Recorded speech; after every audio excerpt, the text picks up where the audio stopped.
صباح الورد على أحلى متابعين، صباح الفل عليكم من الجو الجميل والمنظر الأجمل. شايفين ما شاء الله المنظر، منظر جميل جدا جدا. دلوقتي يا جماعة وقت الصبح الساعة 6. شايفين المنظر ما شاء الله. ده كورنيش جدة يا جماعة، ما شاء الله المنظر تحفة، والجو ما شاء الله جميل.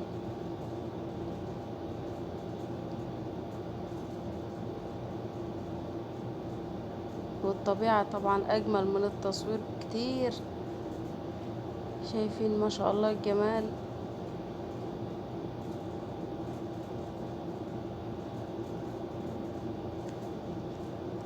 طبعا دلوقتي وقت الصبح ما فيش حد كتير، يعني قليل جدا اللي موجود. اما بعد العصر بقى بيبقى زحمة موت، ممكن ما تلقيش مكان تقعدي فيه، زحمة زحمة يعني.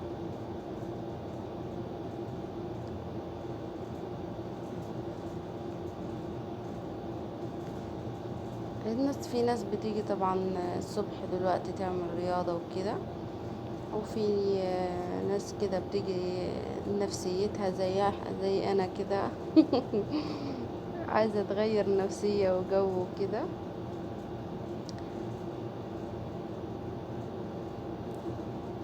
ان شاء الله أبقى اعمل لكم جولة كده في داخل جدة، بس انا المرة دي جيتها زيارة سريعة، فعشان كده ما صورتش فيها من جوه، بس ان شاء الله مرة تانية هصور لكم.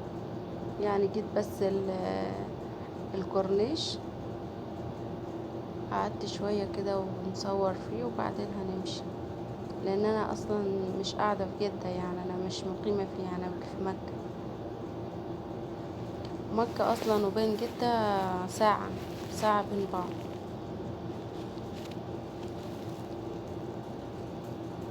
شايفين المنظر ما شاء الله، منظر جميل جدا جدا جدا.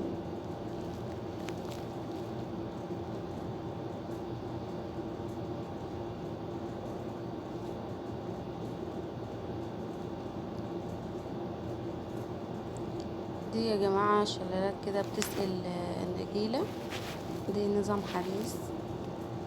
شايفين منظرها ما شاء الله جميل جدا، والبحر طبعا وجمال البحر. اللي نفسيتها مخنوقة تعبانة، نفسيتها تعبانة، بتيجي كده تقعد شوية قدام البحر كده تنسى الدنيا، والنفسية بترتاح. صراحة جو جميل جدا. وكمان وقت الصبح ده من أجمل الأوقات بصراحة. وهو بالذات كمان في جدة وفي السعودية عامة، يعني لأنه السعودية جوها حر بطبيعته. فوقت الصبح بيبقى أجمل وقت بصراحة، لأنه كمان جدة فيها الرطوبة عالية جدا، يعني حر وكمان رطوبة. فلا وقت الصبح هو أجمل وقت. كمان لما بتيجي الساعة 10، يا لهوي الجو بيبقى حر قوي. يعني شوف، رغم برضو بيبقى وقت الصبح يعني بدري برضو 10، مش متأخر، بس بيبقى حر. هو من كده الساعة 5 لحد الساعة 7 كده أو 8، وهو الجو حلو. طبعا المنطقة دي يا جماعة ممنوعة النزول فيها للصيد أو السباحة، محذرين منها، محدش ينزل فيها. لو حد نزل بيبقى فيه غرام عليه. محذرين منها، غير مخصصة للصيد ولا السباحة.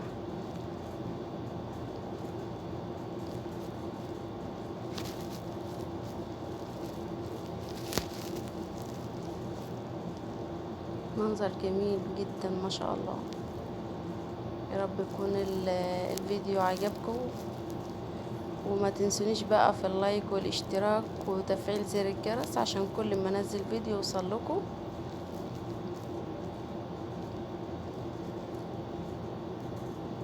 شايفين المنظر ما شاء الله.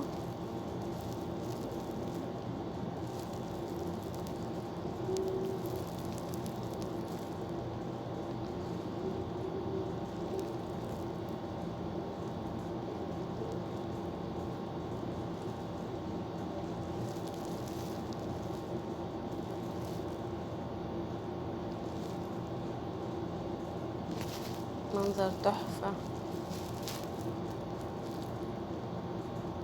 لا، وعلى الطبيعة كمان أجمل وأجمل، والله على الطبيعة جميل جدا جدا، غير التصوير خالص.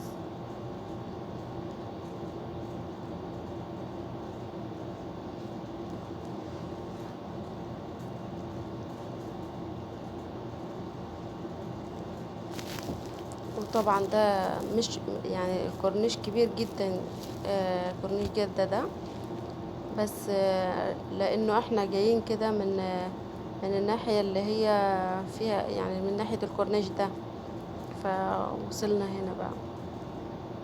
أصور لكم إن شاء الله من مكان تاني، برضو منظر جميل جدا.